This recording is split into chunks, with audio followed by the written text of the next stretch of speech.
കലാമണ്ഡലം സത്യഭാമയുടെ പരാമർശത്തിൽ നിയമ നടപടി സ്വീകരിക്കാനൊരുങ്ങി ഡോക്ടർ RLV രാമകൃഷ്ണൻ. നിറത്തിലല്ല കലയിലാണ് സൗന്ദര്യമുള്ളത്. കേരളത്തിൽ കലാരംഗത്തുൾപ്പെടെ നിറത്തിന്റെ പേരിലും ജാതിയുടെ പേരിലും അവഗണനകൾ ഉണ്ടാകുന്നു. തനിക്ക് വേണ്ടി മാത്രമല്ല വരും തലമുറയിലെ കുട്ടികൾക്ക് കൂടിയാണ് താൻ പൊരുതുന്നത് എന്നും RLV രാമകൃഷ്ണൻ ജനം ടിവിയോട് പറഞ്ഞു. കലാമണ്ഡലത്തിൽ വെച്ച് മുൻപും തനിക്കെതിരെ അവഹേളനം നടത്തിയിട്ടുള്ള ആളാണ് സത്യഭാമയെന്നും ഇത് നിറം എന്നതിനപ്പുറം ജാതി അധിക്ഷേപം തന്നെയാണെന്നും RLV രാമകൃഷ്ണൻ പറഞ്ഞു. തീർച്ചയായിട്ടും ഇവരുടെ ഭാഗത്തുനിന്ന് എനിക്ക് വളരെ മോശമായിട്ടുള്ള അവസ്ഥകളിലൂടെ സഞ്ചരിക്കേണ്ടി വന്നിട്ടുണ്ട്.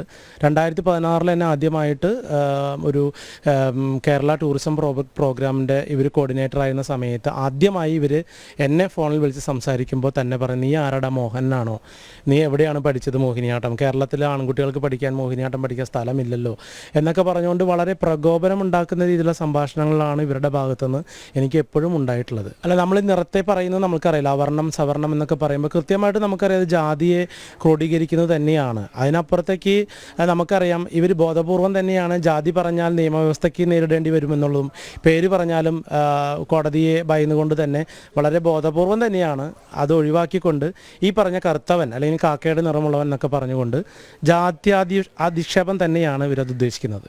സത്യഭാമയുടെ പരാമർശം പട്ടികജാതിയിൽപ്പെട്ട കലാകാരന്മാരെ ഒന്നടങ്കം അവഹേളിക്കുന്നത് തന്നെയാണ്.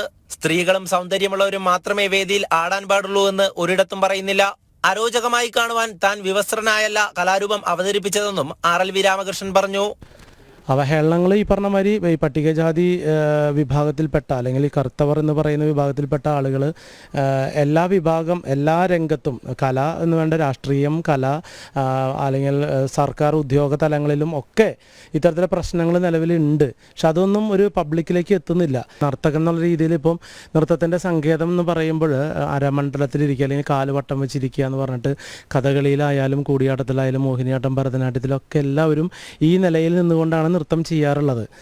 അത് നമ്മൾ വിവസ്ത്രനായിട്ടല്ലല്ലോ ചെയ്യുന്നത്, അരോചകത്വം തോന്നാനായിട്ട്. ഇപ്പം കേരളത്തിൽ കലാരംഗത്ത് മാത്രമല്ല വിവിധ മേഖലകളിൽ ഇത്തരത്തിലുള്ള അവഗണനകൾ നേരിടുന്നുണ്ടെന്നും രാമകൃഷ്ണൻ വ്യക്തമാക്കി. സത്യഭാമയുടെ പരാമർശത്തിനെതിരെ കൃത്യമായ നിയമ നടപടി സ്വീകരിക്കാനാണ് രാമകൃഷ്ണന്റെ തീരുമാനം.